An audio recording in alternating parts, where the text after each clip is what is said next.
After reaching the end of my time with Metera, I went into Granblue Fantasy Versus Rising on the hunt for a new main.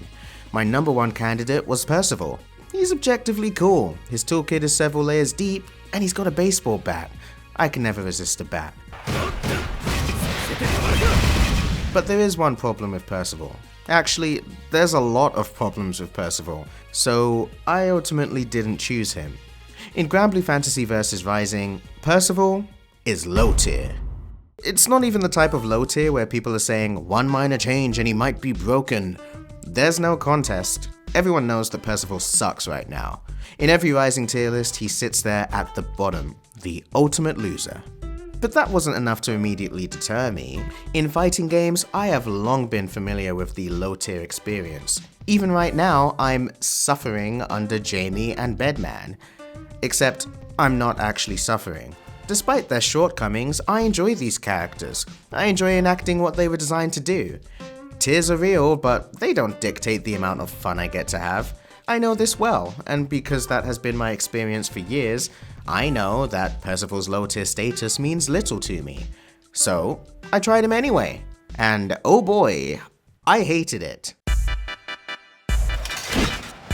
Perhaps against the powers you wield, I've no hope. Far light? Trash. Why does this whiff on crouches so easily? Far medium? Trash. I feel like Percy wants to get hit out of this one. Far heavy? Actually kinda good. Or so it wants you to think. Sometimes you're glad to have it, many other times you're wondering why it loses to an opponent simply breathing near it. Crouching medium is good, but I wish it had more range to compensate for how unremarkable far medium is. But the problem isn't just his normals. His command grab has been nerfed. Gone are the days where he could do some kind of follow-up mid-screen. In Rising, they've intentionally removed any ability to combo from it unless you're kissing the corner. And I really do mean kissing it. This command grab also does 0 damage, so yes, it's now literally useless mid-screen. Then there's Rising as a whole. In this sequel game, everyone has been super buffed except for a few losers, and Percival is one of them. Since he was so strong before, maybe they thought leaving Percival alone would even things out, but the pendulum has swung too far in the other direction. I think the most insulting issues with Percival are his ultimate skills.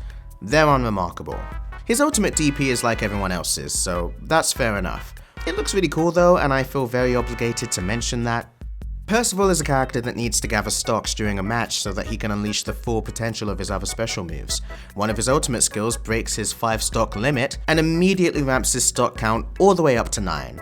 Again, it's pretty cool to go, I'm unleashing my full power, but functionally, it often doesn't feel worth the meter. You're not using those 9 stocks, and the 5 stocks you'll get from the meterless stock charge is usually enough. His third ultimate skill dispenses all his stocks into one powerful attack. The more stocks you have, the more damage it deals. And sure, if you spend a whole other 50 just to get 9 stocks at the ready, it should be very powerful. But it isn't. His final ultimate skill is this Flame Carpet. As long as they're on the carpet, this skill will burn the opponent's health away, regardless of whether they're blocking or being hit. I like that this forces an immediate decision out of the opponent. You can't sit and block as comfortably as you usually do, not when you're visibly being charred each second. What do you do? That's effectively the question I'm asking every time I activate this skill, and the answer that I get will tell me a lot about my opponent. Most players will do the expected. Jump. I sympathize, but also my condolences. But there are some players, the ones that are keen on seeing the bigger picture, that will sit there and be charred. That kind of player knows what they're doing. That kind of player is the one I'm worried about. That's why I love this ultimate skill the most. However, my love for this Carpet of Flame does not translate to actual effective strength. I think it's a neat skill, but relative to what the rest of the cast is doing, it's pretty mediocre. So, what do I do about Percy? There are numerous things to love in this character. The flame carpet, the resource management, the cool factor, and the baseball bat. But when I take him into a match, no matter how hard I try to ignore his flaws and focus on the things I like, that ugly mark of a low tier eventually comes into view. It only takes one bad interaction, one bad loss, to dirty the entire dream. Fuck this character. I work hard, I make better decisions, I still lose. If I were playing someone else, I'd win more.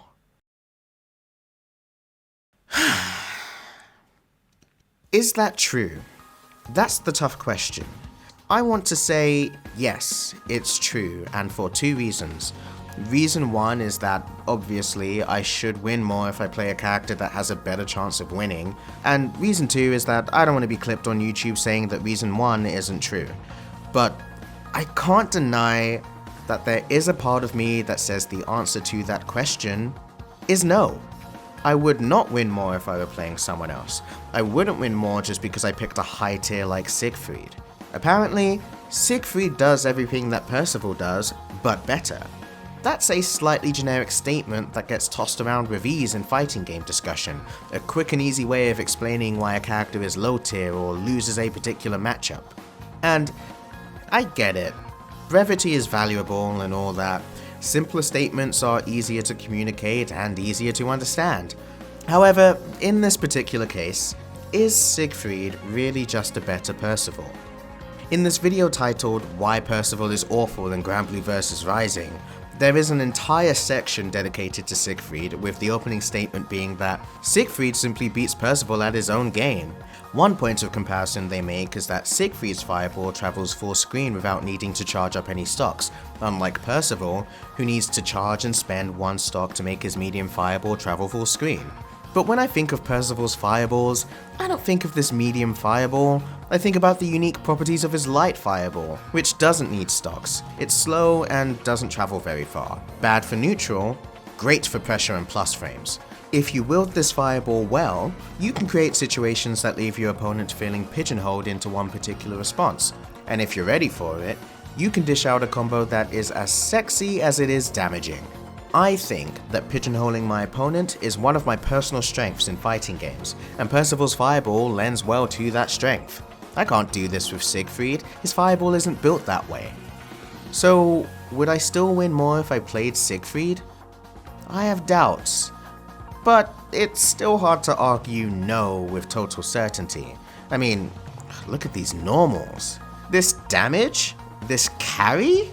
Although I think Siegfried is aesthetically painful, those buttons don't lie, even in the face of Percival being a match to my playstyle. But truthfully, I can't answer this question by writing and thinking a bunch. I can only figure out the answer by picking up a controller and taking Siegfried into a match. So, I'm not gonna do that. I'm never gonna play Siegfried. Well, not any more than the few matches I had with him in the open beta. Those games told me everything that I needed to know. I'm happy for the Siegfried fans, but I find him boring to play. There's nothing new or unique about his moveset, and although I've said before that I enjoy boring characters, I did say that I enjoyed them in interesting games. I do love Granblue, but mechanically, it is not interesting. I won't win more with Siegfried because I refuse to play Siegfried. So yes, I'm going there. I'm saying that the answer to the question is indeed no. The reason I would not win more if I played someone else is because I do not want to play someone else. I do not want to play the high tier just because they're high tier. If you don't immediately buy that argument, I get it. Even though I believe my words, the critical part of me thinks I sound ridiculous. I can't just say I wouldn't win with them because I wouldn't play them. But I'm being sincere, that's my real answer. Why does any player ever pick a low tier? Why are people spending their hard-earned money to go and compete in tournaments only to disadvantage themselves at the character select screen? Why pick a low tier with $1 million on the line? It's not the logical choice. And yeah, it isn't the logical choice. Playing to compete is not separate from playing to have fun. And sometimes, you get unlucky. The character that you have the most fun with happens to be the character sitting at the bottom of the tier list. It's not a logical decision, and none of us need to validate that decision as if we're people that run on logic. Sure, Percival does play to my individual strengths as a player, but that's not enough to logically justify picking him over Nier, a character that will put you in a full combo from a DP, has high damage and good mix everywhere on the screen, and will glitch the game to punish you for countering universal mechanics the exact way the game taught you to. So, don't look for logic. It's a fucking fighting game. I play Percival because I think he's cool. but I acknowledge that I'm signing up for pain, and so does every other player that competes with their beloved low tier. It's inevitable that we'll get frustrated when we see things that should change. We'll often wrestle with doubt on whether or not the character is worth all this extra effort, but that's just the way it is when your character is low tier. Pray that they get buffed in the next patch, if your game will even get one. So I went back to Percival, and yeah, these normals kinda suck. These ultimate skills can be underwhelming, and this command grab is a disgrace. But at the end of the day, I'm the one that gets to swing a baseball bat.